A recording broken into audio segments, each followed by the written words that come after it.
In the previous lecture, we showed the observational evidence that we live in an expanding universe found by Hubble and other astronomers. How do we explain this expansion physically?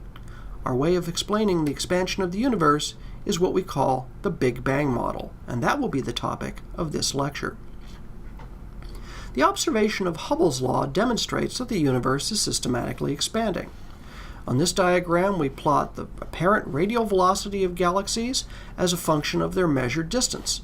Each of the different symbols represents the way in which an individual galaxy's distance has been measured. Open white circles use Cepheid variables, the black circles use Type 1a supernovae, and the other different colors are various different additional methods found on the distance scale to estimate the distance to galaxies.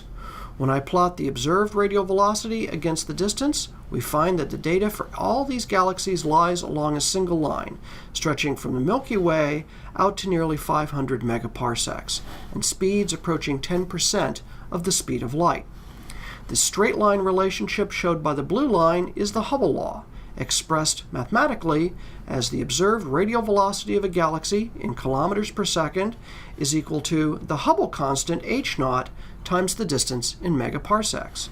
Using these nearby data, the slope of this line measures the Hubble constant, which we find to be 68 kilometers per second per megaparsec. What this means in words is that for every megaparsec of distance away from the Milky Way, a galaxy moves faster by 68 kilometers per second. The more distant a galaxy is away from us, the faster it appears to be moving away from us.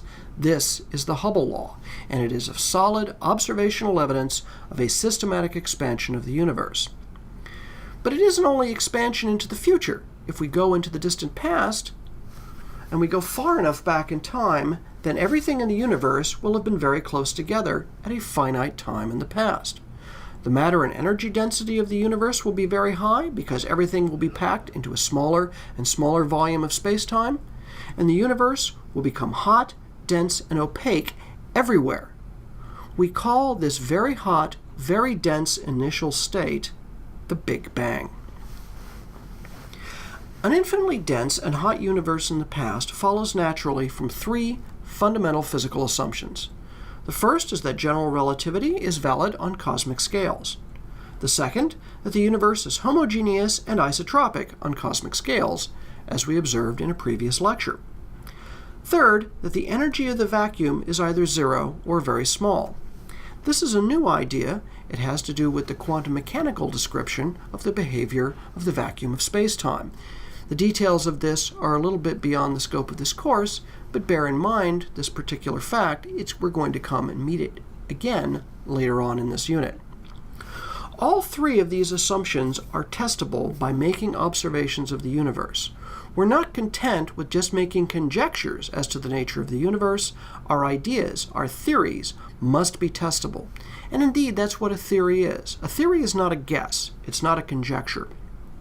A theory is our explanation of the observed facts of the world, and these theories must be tested against and grounded in our observations of the world if we are to give them any credence. Fundamentally, the Big Bang theory of the universe is a testable theory, and this is vitally important. We're not just making this up. We can actually test this by making observations of the universe, and either show that it is a correct description of the physics of the expanding universe, or it is incorrect and we must seek other explanations. As you can imagine from the title of this lecture and the titles of lectures to come, the Big Bang theory is a phenomenally successful testable theory of the universe, as we are going to describe. The basic fundamental assumptions of the Big Bang theory are plausible. They have a sound physical basis, and they are supported by a great body of empirical data. Indeed, more than a century of astronomical research has gone into gathering observations of our universe, and as we are going to see over the next few lectures, the Big Bang theory has stood up to all of the tests that have been thrown at it. It is a very good physical description of the phenomena that we observe in our observable universe. However, this was not necessarily the case before we started. All of these assumptions are not required to be true. Any one of them could break down, which would be very interesting indeed. The important thing is that we must make real tests.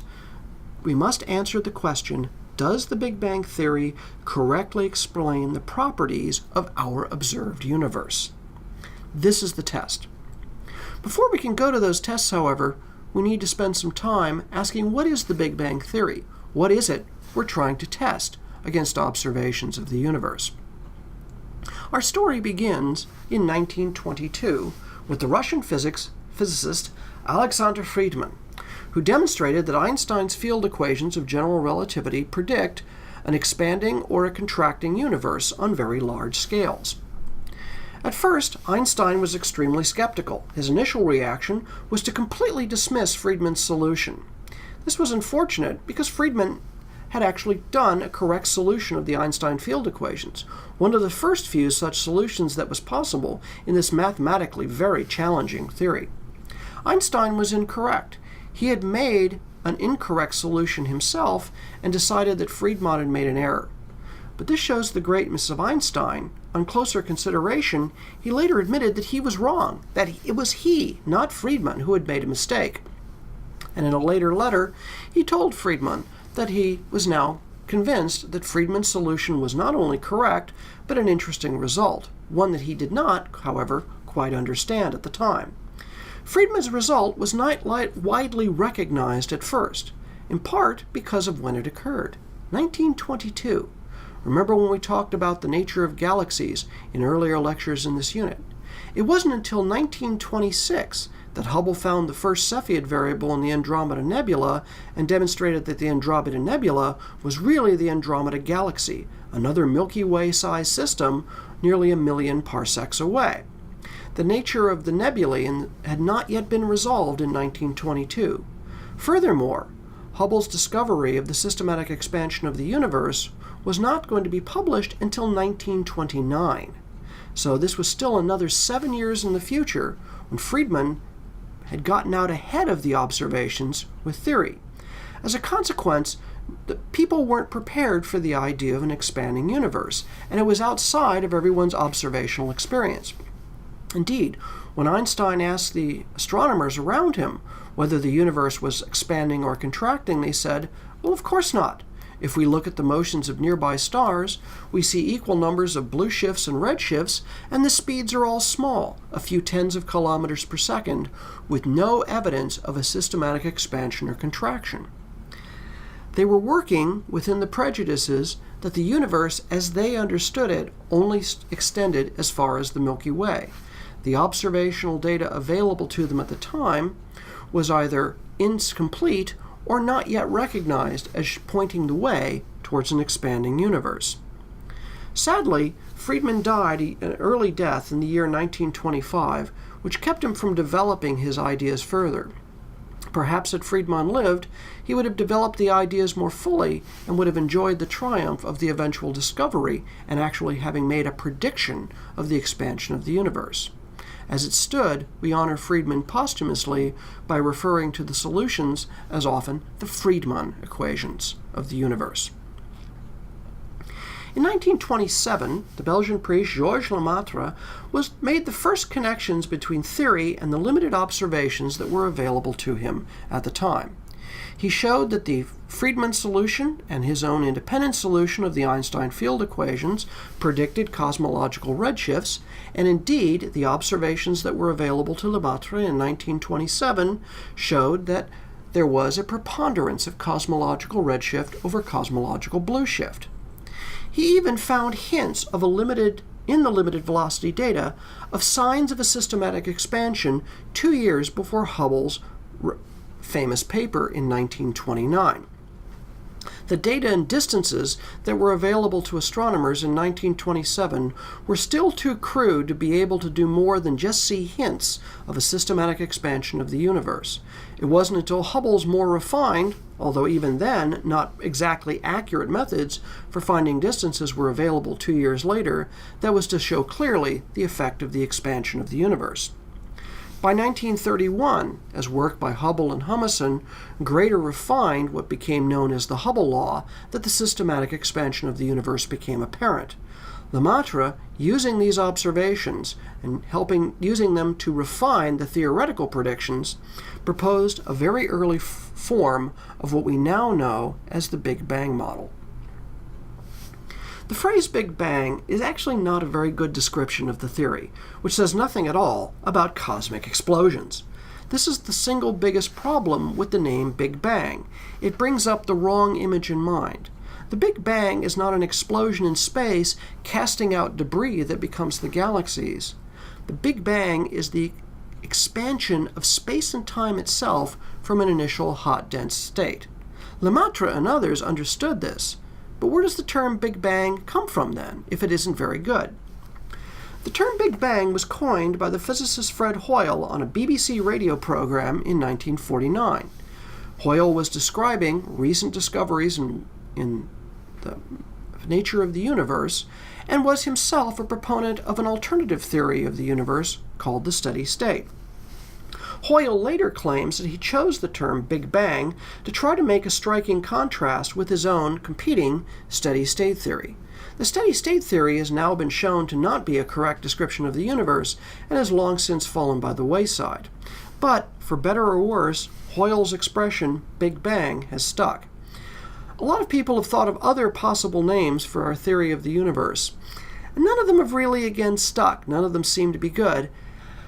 Big Bang, well, it's just going to have to do. We'll have to keep in mind that it gives kind of the wrong picture in mind, but it's the name of the model. General relativity predicts that the universe can expand or contract over cosmic time. This is embodied by the Hubble diagram, as shown over here on the right. As the universe expands, space gets stretched in all directions, and matter, galaxies, stars, and everything else are carried along with the expanding space. On large enough scales, where we aren't going to be strongly affected by local gravity, the general relativity predicts that the distances between galaxies should be getting larger and larger with time. The Big Bang model exactly predicts the Hubble law. Indeed, by making measurements of the Hubble law, we can learn important numbers about the nature of the Big Bang, as we're going to see in subsequent lectures. We observe a cosmological redshift from distant galaxies because of the systematic expansion of space and time. As space and time gets expanded, light gets stretched to longer and longer wavelengths and therefore becomes redder and redder. The effect is that the redshift of an object will get larger with distance. Even though that object is not moving through space at a high speed, it is getting carried apart by the expansion of space-time, and this leads to an observation of a cosmological redshift. The Big Bang model naturally explains the observed cosmological redshifts of distant galaxies. These are two fundamental predictions of the Big Bang model. It predicts the Hubble law, and it predicts the cosmological redshift that we observe for all distant galaxies. There's another interesting consequence of the systematic expansion of the universe, and it's a consequence of the fact that light moves at a finite speed. Because light moves at a finite speed, we see distant objects as they were in the past, because light takes a certain finite amount of time to reach us. For example, we see the sun as it was about 8 minutes ago due to the light travel time between the Earth and the sun. The sun is approximately 150 million kilometers away. Light travels at approximately 300,000 kilometers per second.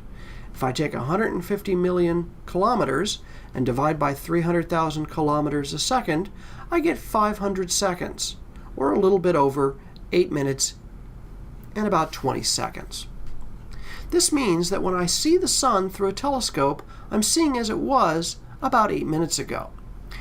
Another example in the solar system, in July of the year 2015, the New Horizons spacecraft sped past the planet Pluto, giving us our first clear view of this amazing frozen dwarf planet. However, at the time of the flyby, Pluto was nearly 5 hours of light travel time away, and so astronomers in the ground control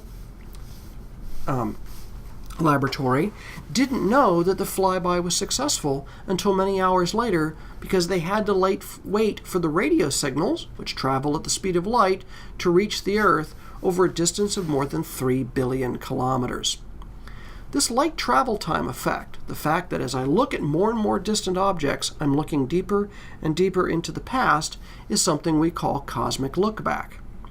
At cosmic distances, the deeper we look into the universe, the further we are looking back in time.